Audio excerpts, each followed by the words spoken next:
waaw salaamaaleykum na ngeen def sama mbokki jullit yi mbaa yéen a ngi ci jàmm li de tiis la bu dal ci suñu kaw waaw xale yi ay jirim lañ seen papa nekkatu fi waaw metti lool magasin bu mag presque ëpp na 20 millions mu metti lool wax dëgg yàlla waaye nag ñu nangu ni dogalu yàlla la waaye nag ku ñu mën a jàppale daal nga jàppale ñu ci daal waaw ñu ngi ñaan Diomaye daal mu jàppale ñu waaw jàppale ñu ci place yi ndax affaire dafa explosé kii bi dafa explosé waaw loolu tax lakk gën a metti ñu ngi ñaan nag ku ñu ci jàppale daal ndax metti na trop parce que ay jirim laa yor seen papa nekkatu fi waaw daal ku ñu ci jàppale daal ñu jël waaw gis ngeen place yi fii dépôt bi la magasin baa ngi nii waaw gars yi jël nañ lépp mais metti na trop dara desatu fi dara waaw metti na trop wax dëgg yàlla waaw ñu ngi ñaan yàlla tamit yàlla wutalaan lu leneen baax na jërëjëf merci beaucoup.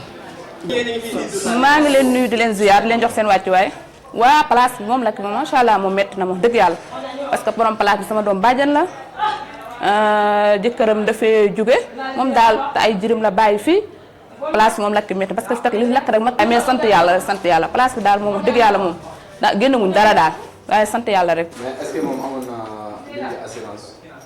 nee na amoon assurance. dëgg rek neex yàlla. mais kon est-ce que jàppale leen. maanaam Diomaye ak Sonko rek. ndax moom lañ woteel moom lañ voteel première moom lañ voteel ba ñaanal ko yàlla nga gagné Tivaouane lañ dëkk na ñun. bilaay Tivaouane lañ yàlla nga dëkk gagné ci barke Seydina Mouhamed dugalal ko affaire yi. waaw te macha allah. mais comme dab tamit noonu moom lañ voteel. parce que place bi mooy troisième fois muy lakk. jàppale ma ñun waa Tivaouane dañ koo jàppale. bii moom dëkk nag waaye fii mooy fii laay sama liggéeyukaay.